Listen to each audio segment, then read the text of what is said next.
말씀 보도록 할게요. 출애굽기 강의 115탄이고요. 제목은 질투의 하나님입니다. 출애굽기 34장 10절에서 17절까지 말씀 보도록 하겠습니다. 출애굽기 34장 10절에서 17절까지 같이 읽도록 하겠습니다. 여호와께서 이르시되 보라 내가 언약을 세우나니 곧 내가 아직 온 땅 아무 국민에게도 행하지 아니한 이적을 너희 전체 백성 앞에 행할 것이라. 내가 머무는 나라 백성이 다 여호와의 행하심을 보리니 내가 너를 위하여 행할 일이 두려운 것임이니라. 너는 내가 오늘 내게 명령하는 것을 삼가 지키라. 보라 내가 내 앞에서 아모리 사람과 가나안 사람과 헷 사람과 브리스 사람과 히위 사람과 여부스 사람을 쫓아내리니 너는 스스로 삼가 내가 들어가는 땅의 주민과 언약을 세우지 말라. 그것이 너희에게 올무가 될까 하노라. 너희는 도리어 그들이 제단을 헐고 그들의 주상을 깨뜨리고 그들의 아세라상을 찍을지어다. 너는 다른 신에게 절하지 말라. 여호와는 질투라. 이름은 질투의 하나님이냐. 너는 삼가 그 땅의 주민과 언약을 세우지 말지니 이는 그들의 모든 신을 음란하게 섬기며 그들의 신들에게 제물을 드리고 너를 청하면 내가 그 제물을 먹을까 함이며 또 내가 그들의 딸들을 내 아들들의 아내로 삼음으로 그들의 딸들이 그들의 신들을 음란하게 섬기며 내 아들에게 그들의 신들을 음란하게 섬기게 할까 함이라. 너는 신상들을 부어 만들지 말지니라. 아멘. 지난주에 우리는 깨어진 돌판의 조각을 모아서 그것을 언약궤 안에 넣어두면 죄에 관해서는 더욱더 효과적일 거라는 이야기를 나누어 보았습니다. 아무래도 이 멀쩡한 돌판보다는 산산조각이 난 그 깨어진 돌판의 조각이 우리의 죄를 드러내는 데는 조금 더 효과적이죠. 도움이 더 될 것 같은데 하나님은 조각난 돌판이 아닌 새로운 돌판을 만들라고 명령하시는 거예요. 그것도 모세의 손으로 직접. 이전에는 하나님이 만들어 주셨지만 지금은 모세가 직접 만든 돌판이어야 한다는 거예요. 그 뜻은 바로 모세를 통한 언약을 성취에 관한 이야기를 하고 싶은 거죠. 모세에 관한 언약의 성취. 결국 모세가 예수 그리스도의 예표이기 때문에 이런 표현들을 지금 성경이 하고 있는 겁니다. 결국 모세를 통한 재창조를 이루는 거죠. 그래서 이 하나님께서 그런 얘기 하시잖아요. 이스라엘 백성은 다 죽여버리고 내가 모세 너를 통해서 새로운 민족을 내가 시작해야겠다. 그런 말씀을 하신 적이 있잖아요. 그러니까 그게 허투루 하신 말씀이 아니라 실제로 모세를 통해서 이루어지는 그 예수 그리스도, 그거에 관련된 이야기를 계속 성경이 사실을 하고 있는 거예요. 그래서 그 중보자로 예수님은 예수 안에 있는 성도들까지 구원하기를 원합니다라는 표현을 또 하고 있는 거고요. 그러니까 하나님과 모세가 사실은 같은 얘기를 서로 하고 있는 거예요. 그러니까 약간 내용이 좀 서로 핀트가 안 맞는 것 같은데 성경을 자세히 보면 같은 얘기를 서로 주거니 받거니 하는 거죠. 결국은 모세를 중보로 한, 예수 그리스도를 중보로 한 이스라엘의 회복을 하나님도 말씀하시는 거고 모세도 그걸 중보하고 있더라는 거죠. 그래서 성경은 똑같은 얘기를 반복적으로 이야기하고 있더라는 거예요. 그래서 깨어진 돌판은 죄를 묻는 것이고 그러나 그 죄를 묻는 것만이 목적이 아니기 때문에 하나님의 목적은 재창조예요. 재창조. 다시 새롭게 만드는 거. 새로운 피조물. 그래서 새로운 피조물이 목적이기 때문에 깨어진 돌판으로 언약궤 안에 넣는 것이 아니라 하나님이 친히 써주시는 새로운 돌판으로 산 아래에서 시내 산 위로 올라오는 거죠. 산 아래에서 모세가 만든 돌판이 산 위로 올라가는 거. 그러니까 예수님이 이 땅에서 십자가를 지고 산 위로 올라가서 달려서 죽으시는 그런 형상으로 표현하고 있는 거죠. 그래서 재창조는 예수님만 할 수 있다. 두 번째 돌판은 모세 너여야만 한다. 이렇게 표현하는 거예요. 그래서 모세가 만든 돌판으로 친히 사인을 해서 언약을 세우는 거예요. 언약. 구원의 언약을 다시 세우는 거죠. 그래서 오늘 본문은 하나님과 모세와의 언약이라고 할 수 있죠. 하나님과 모세와의 언약. 그러니까 정확히 따지면 하나님과 이스라엘과의 언약이라고 우리가 오해할 수 있거든요. 근데 이스라엘과의 언약이 아니에요. 모세 너와의 언약이에요. 모세 너와. 그래서 모세 안에 들어있는 백성들, 그 결국 성도를 얘기하는 거죠. 그 성도들과의 언약을 얘기하는 거예요. 그래서 그 언약은 이제 뭔가 봤더니, 오늘 본문에서 뭔가 봤더니 그 언약은 아직 온 땅, 즉 아무 국민에게도 행하지 아니한 이적이라고 말씀하시는 거예요. 이적. 그래서 이 이적은 전체 백성들 앞에서 행하는 것이라고 볼 수가 있는 거죠. 그렇다면 그 이적은 곧 하나님이 말씀하시는 언약의 이행인데, 그 언약의 이행이 뭔가 또 봤더니 가나안 정복이에요. 그러니까 기적 뭔가 봤더니 가나안 정복이고, 하나님이 하고자 하는 언약이 뭔가 봤더니 가나안 정복이에요. 결국은 가나안 정복. 그래서 11절에는 가나안에 현재 살고 있는 백성들을 이제 열거하면서 뭐 아모리 사람, 가나안 사람 이렇게 하면서 그들을 이제 쫓아낼 것이라는 말씀을 하나님이 하고 계시죠. 또한 그 과정에서 그들과 언약을 세우지 말라고 하는 거예요. 이스라엘 백성들이 가나안 땅에 들어가면 거기에 살고 있는 사람들하고 언약 세우지 말라고 하는 거예요. 그 이유는 가나안 족속들이 우상을 섬기는 사람들이기 때문에 그래요. 그들과 친구가 된다면 이스라엘 백성들까지도 우상 숭배자가 되기 때문에 그렇습니다. 그러면 하나님은 그러면서 하나님이 이제 질투의 하나님이라는 표현을 하시잖아요. 어차피 우상은 존재하지 않잖아요. 실제로 존재하는 신이 아니잖아요. 그러면 어떻게 보면 우상은 다 허상인데 아무것도 아닌 건데 왜 하나님은 그런 허상들 아무것도 아닌 거에 질투를 하시죠? 좀 이상하게 생각 안 드세요?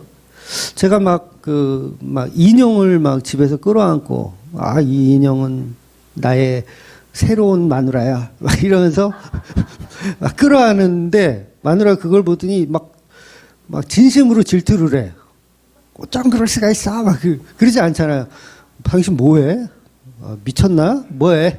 그냥 이렇게 넘기지, 그걸 막 바람을 폈다, 막 소송을 걸어야 된다, 막 이러는 부인은 없잖아요. 근데 하나님이 지금 질투를 하신대요. 그러니까 우상은 존재하지 않는 것들인데 왜 질투를 하시냐고 말을 하실까? 실제로 바알이라는 신이 존재합니까? 바알이라는 신은 존재하지 않아요. 그냥 사람들이 그냥 만들어 놓은 거예요. 농사 좀 잘 짓게 도와주세요 하다 보니까 바알이 이렇게 만들어진 거지 실제로 존재하지 않아요. 그러니까 유럽에서도 뭐 제우스 신이라든가 무슨 포세이돈이라든가 별의별 신들이 다 있지만 그 신들은 결국 실제로 존재하는 신들이 아니라 그냥 사람들의 상상력으로 만들어낸 허상이죠. 그러니까 동양의 신들도 마찬가지예요. 전부 다 상상력으로 만든 거예요. 산신령, 뭐 욕항상제, 뭐 이런 거 다 인간들의 상상력으로 만들었어요.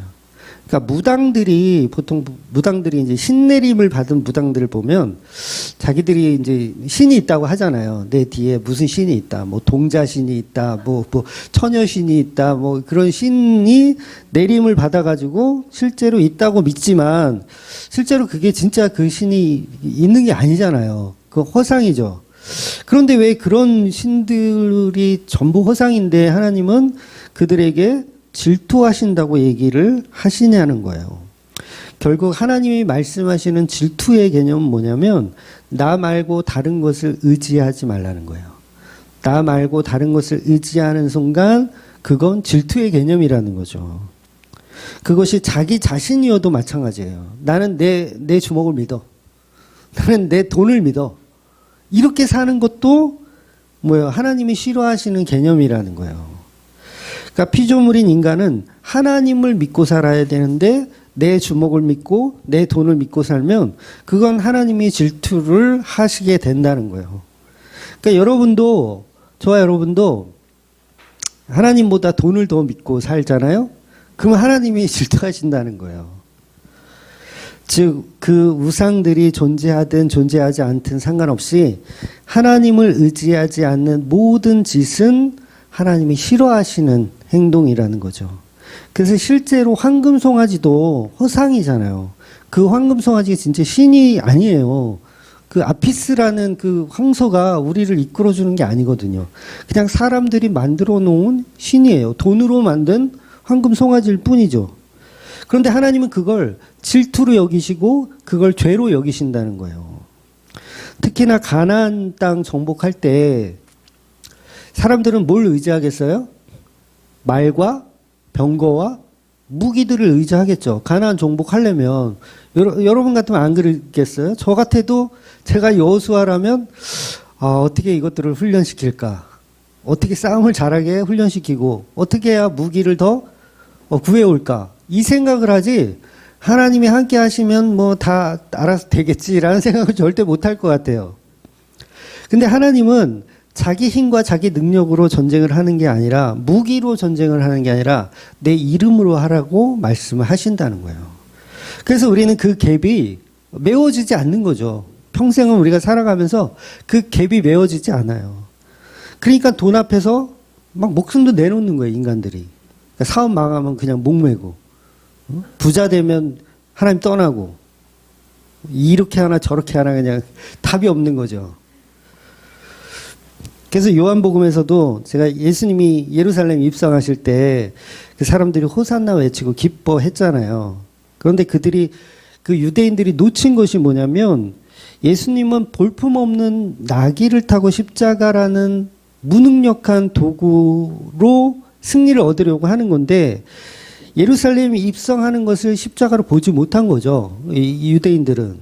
그래서 인간들은 예수님이 말과 병거 그런 것을 가지고 입성하는 걸로 착각한 거예요.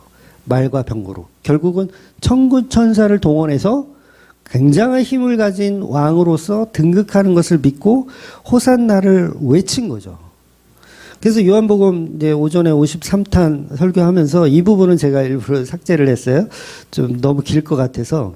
근데 오늘 출애굽기와도 같은 맥락입니다. 그래서 말씀드리면 스가랴서를 한번 우리 보도록 할게요. 스가랴서 9장 9절하고 10절 말씀을 한번 읽어보도록 하겠습니다. 시온에 따라 크게 기뻐할지어다. 예루살렘에 따라 즐거이 부를지어다. 보라, 내 왕이 내게 임하시나니 그는 공의로우시며 구원을 베푸시며 겸손하여서 나귀를 타시나니 나귀는 작은 것 곧 나귀 새끼니라. 내가 에브라임의 병거와 예루살렘의 말을 끊겠고 전쟁하는 활도 끊으리니 그가 이방 사람에게 화평을 전할 것이요 그의 통치는 바다에서 바다까지 이르고 유브라데 강에서 땅끝까지 이르리라. 이 말씀을 보면 요한복음 12장에서 사람들이 기뻐하고 춤추고 호산나를 불렀는데 왕으로 오시는 예수를 보고 기뻐한 거예요. 우리 왕은 겸손하시다. 여기까지는 좋아요. 겸손하셔서 나귀를 타고 들어오신다. 예수님 잘 보았어요. 거기까지는. 거기까지는 문제가 없는데 문제는 10절의 말씀을 착각한 거예요. 10절의 말씀 뭐가 나와요? 에브라임의 병거와 예루살렘의 말을 끊겠고 전쟁하는 활도 끊으리니 뭐예요? 다 끊어버린다는 거죠. 말과 병거를 다 끊어버린대요. 그런데 이 말씀을 잘못 이해한 거예요. 말과 병거로 예수님이 천군천사를 보내서 승리하는 걸로 잘못 생각한 거예요. 근데 예수는 이 스가랴에서 말씀은 그런 병거와 말을 가지고 승리하는 게 아니라고 얘기를 하고 있는 거예요. 스가랴에서는 이미 예언대로 말씀하고 있는 거예요. 근데 사람들은 이걸 해석해낼 능력이 없으니까 천군천사를 동원해서 우리가 승리하는 걸로 생각하는 거예요. 그러니까 호산나를 외치던 백성들은 예수라는 사람이 겸손하지만 실제로는 뒤에 누가 있다? 하나님이 있어서 천군천사를 언제든지 동원하여 승리를 얻어낼 것이라는 그 얄팍한 상술로 나귀 타는 예수님을 보고 호산나를 외친 거예요. 여러분 나귀를 탄 성인이 30살 넘은 성인이 나귀를 탄다고 생각해 보세요. 아마 예수님은 키가 안 크셨겠지만 키가 큰 사람이 타면 발이 질질 끌릴 거예요. 나귀 그러면 이제 아시죠? 보통 이제 그 슈렉에 나오는 당나귀 뭐 그런 종류로 생각하시면 되는데 그런 볼품 없는 그것도 어린 나귀예요. 어른 나귀도 아니라 어린 낙이 아직 크다만 애를 타고 어른이 가는 거예요. 발이 질질 끌리면서 갔을 거예요. 그런데 사람들은 그 모습을 보면서도 저건 아니야. 저 뒤에 천구천사가 있을 거야 라는 잘못된 생각을 하고 있다라는 거죠. 그래서 스가랴서를 조금 더 읽어보면 15절에 가면 그런 표현이 나와요. 만군의 여호와께서 그들을 호위하시니라 라는 표현이 있어요. 만군의 여호와가 누구를 호위한대요? 예수님과 호산나를 외치는 자들을 호위한대요. 그러니까 이런 호위를 하니까 천군천사가 있다는 거예요, 없다는 거예요? 있는 걸로 생각을 한 거예요. 그렇게 오해를 한 거죠. 즉 예수라는 이분은 비록 나귀를 타고 가지만 언제라도 천구천사를 보내서 로마를 무찌르고 우리에게 광복을 줄 수 있는 그런 예수로 생각하고 호산나를 외쳤던 거예요. 근데 예수님은 그런 모습이 아니라 완전한 6월절의 어린 양의 피로 죽임을 당한 예수로 등장하고 있는 거죠. 근데 사람들은 그거를 보지 않는 겁니다. 그래서 구원은 인간들의 사전에는 없어요. 인간들은 그 사전을 볼 수가 없는 거죠. 그들 이미 마음속에 뭐가 있다 그랬어요? 선민사상이 있다 그랬잖아요. 구원은 따놓은 당상이라고 생각하는 사람들이기 때문에 그들이 외친 호산나는 결국 정말 우리의 영혼의 구원을 위해서 호산나를 외친 게 아니라 이 땅에서 한번 성공해 보자라는 마음의 호산나를 외쳤던 거예요. 결국 그들의 외침은 자아실현의 외침이었어요. 자기의 자아실현. 진정한 구원의 외침이 아니라는 거죠. 그래서 진정한 구원의 외침이 하나님을 통해서 이루어지는 그것만을 본 거예요. 결국 그걸 우상숭배라고 성경은 폭로하고 있는 거죠. 그래서 계속되는 이 스가랴서 말씀을 조금 더 보면 11절과 12절에는 이런 표현이 있어요. 들어보세요. 내 언약의 피로 말미암아 내가 내 갇힌 자들을 물 없는 구덩이에서 놓았나니 갇혀 있으나 소망을 품은 자들아 너희는 요새로 돌아올지니라. 이런 표현을 해요. 그러니까 분명히 여기 어떤 표현이 있냐면 내 언약의 피로 말미암아라는 표현을 해요. 스가랴서인데 구약인데 내 언약의 피로 말미암아. 그러면 예수님이 나귀를 타고 가는 그거의 본질은 뭐냐면 내 언약의 피 때문에 나귀를 탄다는 얘기예요. 스가랴서는 이미 다 예언을 해놨는데 사람들은 피는 다 빼버리고 예수님의 십자가는 다 빼버리고 뭐만 남긴 거예요? 자기가 승리하는 거. 자기의 자아 실현만을 넘기고 그걸 해석하고 있는 거죠. 결국 스가랴서가 말하고 싶은 말은 언약의 피예요. 언약의 피로 나귀를 타신 겸손하신 예수를 표현하는데 사람들은 그걸 다 빼버리고 그저 호산나만 외치더라는 거죠. 결국 성경을 자기 입맛대로 자기를 위한 도구로 사용하고 있더라는 거예요. 수많은 교인들, 목사들 역시 성경을 입맛대로 해석하죠. 저와 여러분이 다 그랬잖아요. 내 입맛대로 해석하는 거. 내가 좋으면 믿고 안 좋으면 안 믿고 그런 식이었어요. 마치 당나귀를 이 당나귀가 뭐 나귀나 당나귀나 똑같습니다. 뭐 어떤 분들 나귀는 뭐고 당나귀는 뭐야? 당나라에서 오면 그게 당나귀고 아무튼 당나귀예요. 당나귀 녀석이 예수님을 등에 업고 가잖아요. 지금 그 사람들이 이제 어떻게 생각하겠어요? 막 자기 앞에 옷을 깔아요. 당나귀인데 내가 당나귀인데 자기 앞에 막 옷을 깔고 자기한테 막 호산나를 외치는 것 같아. 얼마나 신나요? 그동안은 진짜 볼품도 없는 그런 나귀 새끼였는데 근데 막 사람들이 이렇게 환호해주고 옷을 깔고 그러니까는 이 나귀가 어떻게 해요? 이 똥인지 된장인지 구분을 못하고 자기가 영광을 취하더라는 거죠. 물론 진짜 그랬다는 게 아니라 우리가 상상해 보면 그렇다는 거예요. 그러니까 우리 인간들이 딱 그 모양이라는 거예요. 예수님의 영광 받으셔야 할 자리에 자기가 거기서 그 영광을 취하고 있더라는 거죠. 그러니까 우리가 외치는 호산나도 반드시 십자가를 통한 구원의 외침, 구원의 성취로 감사하며 즐거워하는 호산나여야 하는데 이 땅에서 자기가 대접받는 거, 꼭대기에 올라가는 거, 야 나한테 이 사람들이 다 그냥 자기 옷을 벗어가지고 막 깔고 막 난리가 나. 여러분, 예수님께서 입성하셨어요. 나귀에서 내리셔서 갔어요. 이 당나귀는 어떻게 될까요? 사람들에게 인기가 최고였을 거예요. 아, 내가 예수님 업었잖아. 내가 업고 갔잖아, 내가. 아, 내가 힘들었다. 막 이러면서 영광을 취했을 거예요. 그러니까 이게 우상숭배에 불과하더라는 거예요. 그러니까 사람도 마찬가지죠. 그러니까 목사도 마찬가지. 저희가 주말교회 내가 이렇게 키워놨잖아. 8년 동안 생고생 했잖아. 이건 뭐예요? 똑같은 거죠. 나귀하고 다를 게 하나도 없는 거예요. 그러나 당나귀의 입장에서는 정말 쓸모없는 나를 그 자리까지 이끌어 주신 그 은혜에 감격해서 나 이제 목욕 안 해. 예수님의 그 영광을 내가 태웠으니까 나 이제 목욕 안 해.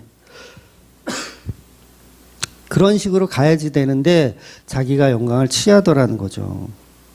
그래서 이것을 쉽게 말하면 남편은 아내를 사랑해서 피 흘려 십자가에 지고 사랑을 완성하시고 계신데 아내라는 여자들은 여전히 십자가는 보지 못하고 다른 재물이나 명예, 영광을 그거를 취하기에 급급하여 그쪽으로 계속 이 당나귀처럼 가면 하나님이 그걸 보고 질투하신다고 말씀하시는 거예요.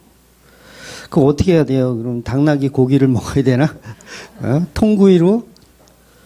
즉 하나님은 신약이나 구약이나 동일하게 십자가 말고는 전부 질투하신다는 거예요. 그래서 십자가를 믿지 않으면 그들은 예수님의 아내가 아니고 음란한 창녀에 불과한 거예요. 그래서 지옥 가는 자들은 하나같이 이를 갈면서 지옥 가요. 기뻐하면서 지옥 가는 사람이 있을까요? 그 성도예요. 너 지옥 가 그랬는데 막 얘가 기뻐해. 예수님 나는 지옥도 좋아요. 이러고 가. 그럼 그 사람은 성도예요, 성도. 지옥 가는 사람들은요, 이를 갈면서 가요. 어떻게 이를 갈죠? 선악과는 지가 만들어 놓고, 나 지옥 보낸다고. 선악과는 지가 따먹게 해놓고, 안 만들었으면 되잖아. 이러면서 이를 갈면서 지옥에 가는 거예요. 지가 만들어 놓고 지가 지옥 보내는 그런 하나님이 어디 있냐. 그러면서 지옥 가는 거예요. 그런데 구원받은 성도는 모든 죄의 결과를 성도 자신에게 있다고 봐요. 그러니까 오전에도 말씀드린 것처럼 CCTV 대가리를 돌리는 게 그게 죄지 CCTV 자체는 죄가 아니라는 거죠. 그래서 죄의 결과를 하나님께 돌리는 그 자체가 이미 그거는 지옥 가는 사람들의 마인드인 거예요. 그래서 성도는 선악과야말로 사랑의 결정체였음을 알게 되는 게 복음이에요. 이것이 신보된 교회들의 모습입니다. 그래서 성도는 이 땅에서 살지만 반드시 십자가 안으로 귀속되어 살아요. 그래서 이 세상에 죄가 있는 이유도 십자가 안으로 귀속시키기 위해서 죄가 있는 거예요. 여러분, 죄가 없으면요, 하나님의 사랑이 얼마나 큰지 우리 몰라요. 그걸 감을 잡을 수가 없어요. 그러니 구원도 인간의 자유의지로 자유롭게 얻어지는 것이 아니고 성령께서 강제로 십자가로 귀속을 시켜서 구원을 주시는 방식인 거예요. 인간들에게 구원의 선택을 주잖아요. 자유의지를 줘서 구원시키잖아요. 한 사람도 구원 못 받아요. 하나님을 선택할 것 같죠? 한 사람도 선택 안 합니다. 전부 인간들은요, 우상을 선택해요. 죄를 지을 수밖에 없어요. 막말로 저와 여러분이 성령이 주시는 믿음이 있으니까 그렇지, 성령이 주시는 믿음이 없으면 돈보다 하나님 사랑할 수 있을까요? 여기 한번 테스트 해봐. 한 10억씩, 한 10억씩만 이렇게 줘봐. 10억 줄 테니까 앞으로 교회 월신도 하지 마. 그렇게 될 수밖에 없잖아요. 물론 사람에 따라서 뭐 액수를 더 높여야 하는 경우도 있지만 저는 좀 10억이면 좀 고민 좀 할 것 같아요. 한 30억 정도? 그러니까 성령이 주시는 믿음이 없이 자기 부인이 일어날 수가 없어요. 그러니까 하나님보다, 내 자식보다 하나님 더 사랑한다?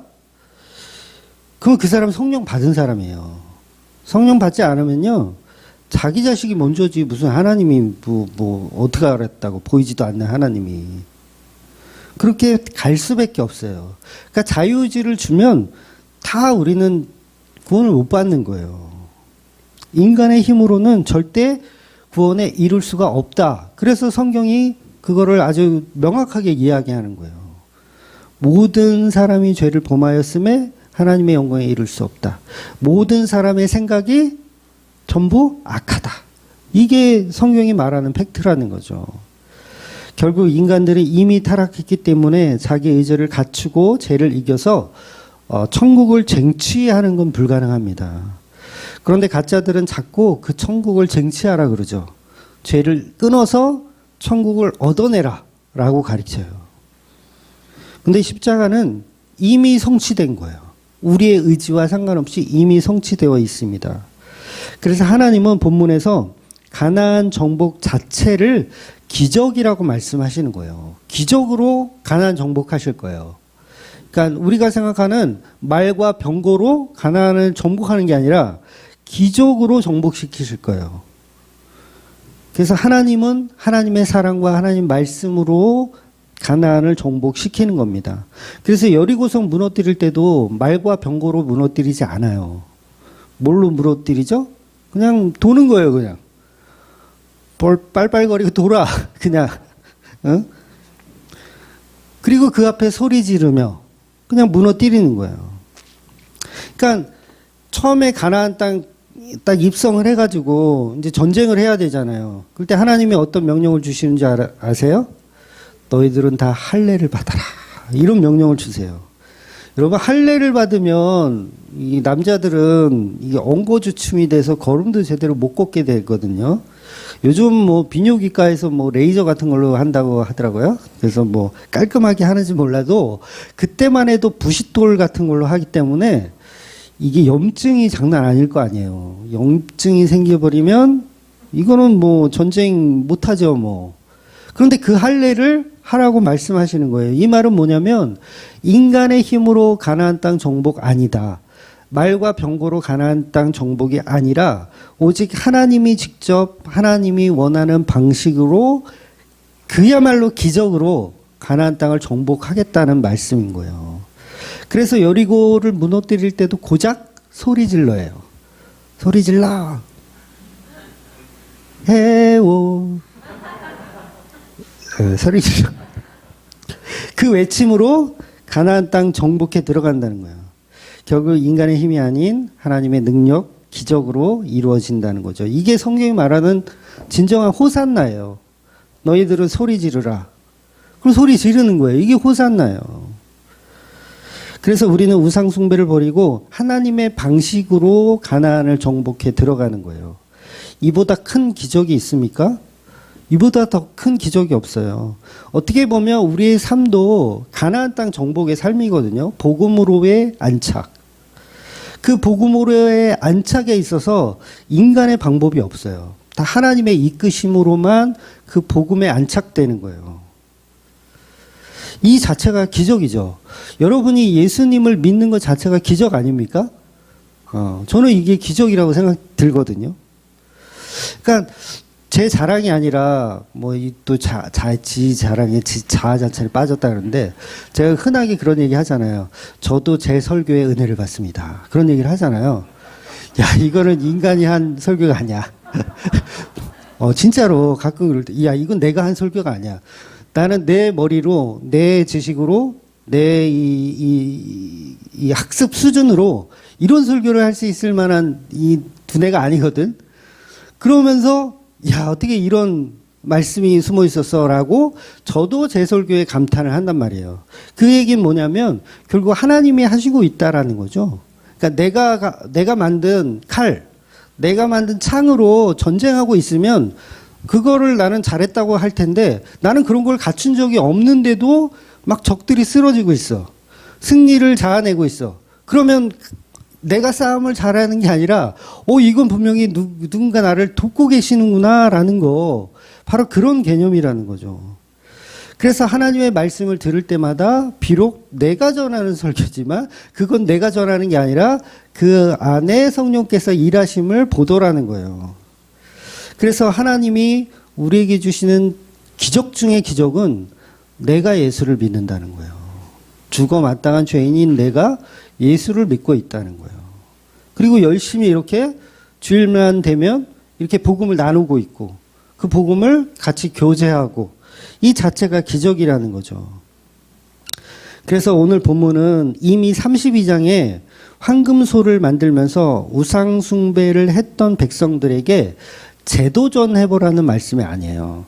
너네 한번 실패했으니까 요번에는 성공해야 돼 라는 말씀이 아니에요. 언약은 이미 깨어졌기 때문에 반드시 하나님이 주시는 기적의 반전이 필요한 거예요. 언약에 갱신되는 바로 그 기적. 예수 안 믿을 만한 놈인데 예수 믿는 기적이 필요하다는 거죠. 그래서 그 정복의 과정이 결국 구원의 과정으로 표현하고 있는 거예요.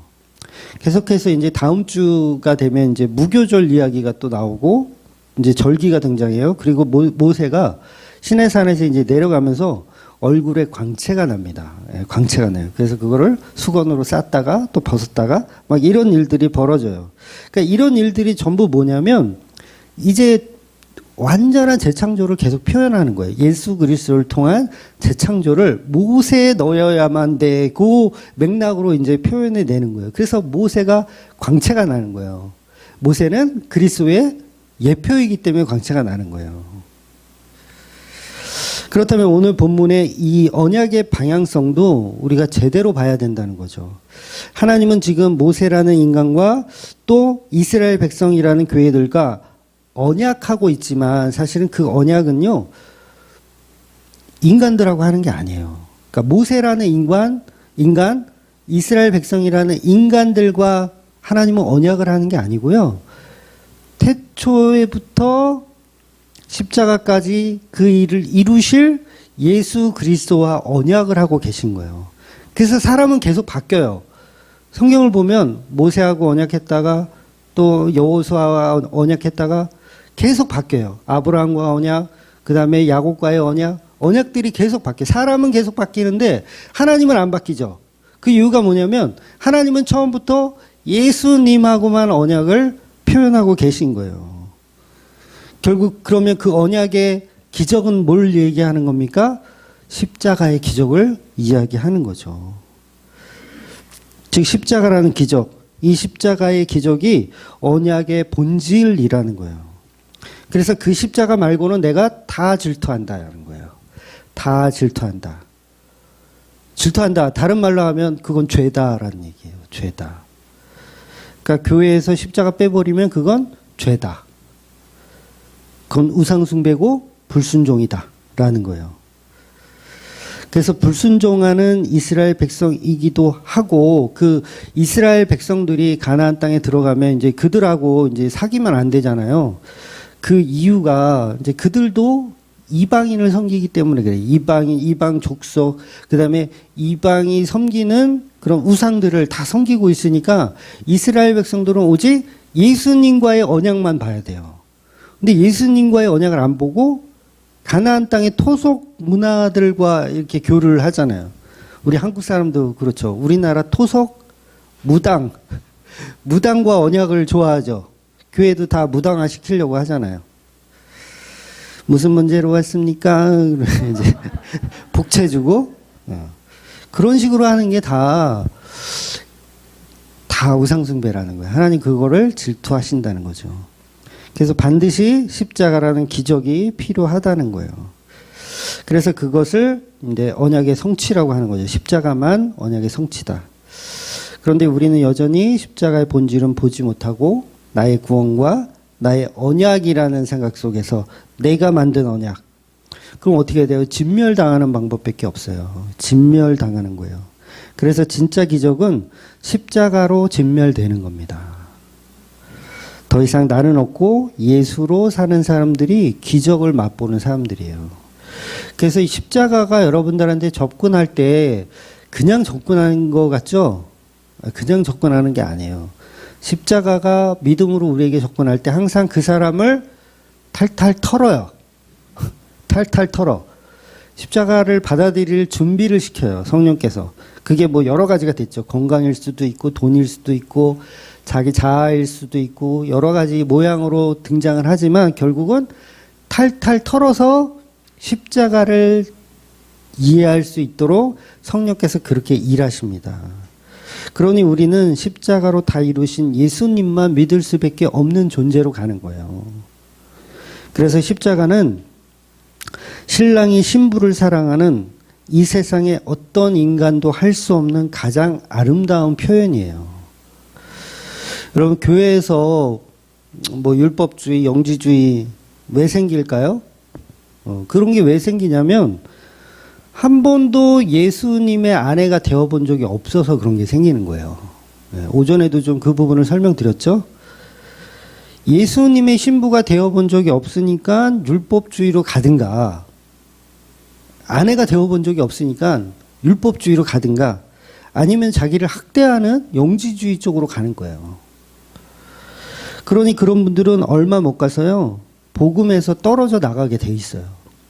그러니까 교회를 떠난다는 얘기가 아니라요, 복음에서 떨어져 나가게 돼 있어요. 물론 다시 돌아오는 경우도 있지만 십자가 복음 자체를 못 견뎌해요. 그런 분들은. 그러니까 지난주에 설명드렸나요? 가족들이 이제 휴가를 가는데 자동차 안에서 갑자기 이제 말벌이 한 마리 들어왔어요. 막 달리는 차 안에서. 그럼 가족들이 막 놀래죠. 말벌이다! 그러면 막 난리를 칠 거예요. 근데 정작 놀래는 사람 누군지 아세요? 말벌이 더 놀래요. 말벌이 더 놀래요. 내가 어쩌다 여길 들어왔지? 그 말벌이 더 놀라서 어떻게 해야 돼요? 빨리 차 밖으로 나가려고 지가 더 막 기를 쓸 거예요. 차 나가고 싶어서. 그래서요, 교회 안에 말벌이 들어오면요, 오히려 못 견뎌 하는 거예요. 나가려고 기를 쓰는 거예요. 그래서 율법주의자, 영지주의자가요, 진짜 하나님의 몸된 교회에 오잖아요? 그럼 못 견뎌요. 나가고 싶어서 못 견뎌요. 근데 보세요. 그걸 따라 나가는 사람들 있죠? 그런 사람들 뭐예요? 그 사람도 말벌인 거예요, 결국은. 그러니까 이단들 막 욕할 게 아니라, 막 신천지가 뭐 교회에 잔입해가지고 막 1년, 2년 동안 막 이렇게 한다면서요. 1년, 2년 동안 성도인 척 하다가 그 주위에 있는 사람들 싹 데리고 나간다고 뭐 그런 표현을 하던데, 말벌이죠. 말벌인데 따라 나가는 사람도 사실은 말벌이에요. 똑같은 거예요. 절대 성도는요, 달리는 차 안에서 뛰어내리지 않아요. 근데 한 번도 예수님의 아내가 되어본 적이 없으니까 불청객이니까 뛰쳐나가는 거예요. 물론 주명교회가 여기서 뛰쳐나간 사람들을 제가 욕하는 거 아닙니다. 개념을 이해하셨으면 좋겠어요. 그래서 선악과는 내 사랑하는 아들 예수를 위해서 하나님이 창조하신 알곡과 가라지를 가리는 기준이에요. 이것이 창조의 질서, 하나님이 선악과를 만드신 이유이기도 한 거예요. 내 사랑하는 사람을 더 사랑하기 위해서 만든 것이 선악과라는 기준이에요. 그래서 선악과를 다른 말로 십자가다 이렇게 표현하는 거고요. 또 하나님의 전능성은 선악과의 기준까지도 초월해요. 그러니까 인간이 보는 선악과의 기준까지도 초월해요. 그러니까 즉 거룩한 하나님이 부정한 자를 끌어안으면 그 사람은 부정해요? 부정하지 않아요? 부정한 자를 끌어안았어, 하나님이. 그럼 그 사람은 부정합니까? 부정하지 않습니까? 부정하지 않게 되는 거예요. 그래서 문둥병자가 예수를 만나면 더 이상 문둥병자가 떠나가요. 문둥병이 떠나가요. 그게 뭐예요? 예수라는 이 하나님을 만나면 문둥병자였던 사람이 문둥병자가 떠나가면서 부정했던 게 정한 자가 돼버리는 거예요. 이게 하나님의 능력이죠. 그래서 죄라는 것은 하나님께 붙으면 그건 더 이상 죄가 될 수가 없는 거예요. 그래서 하나님 앞에 그렇게 옷깃만 스치려고, 옷자락이라도 만지려고 하는 거예요. 그거 만지면 더 이상 부정한 여자가 아닌 게 돼버리는 거니까. 하나님은 거룩하신 분이기 때문에 우리 죄인들을 품으면 더 이상 죄인이 아닌 거예요. 즉 하나님이 선악과라는 죄를 창조하신 게 아닌 거죠. 하나님은 죄를 창조하지 않아요. 죄는 인간들이 그렇게 저질러 놓은 거예요. 그래서 선악과는 십자가의 사랑을 창조하신 겁니다. 그래서 저와 여러분이 감히 불순종하여 선악과를 먹고도 천국을 가는 이유가, 저와 여러분 다 선악과 먹었잖아요. 안 드셨어요? 안 드신 분 있으면 제가 드릴게요. 다 먹었잖아요. 그럼에도 불구하고 예수 그리스도의 아내가 될 수 있는 건 뭐냐면, 예수님께서 부정한 나, 창녀 같은 나를 신부라고 안아주시니까 그때부터 나는 창녀가 아닌 거예요. 그러니까 하나님은 모든 것을 덮을 능력이 있으신 분이죠.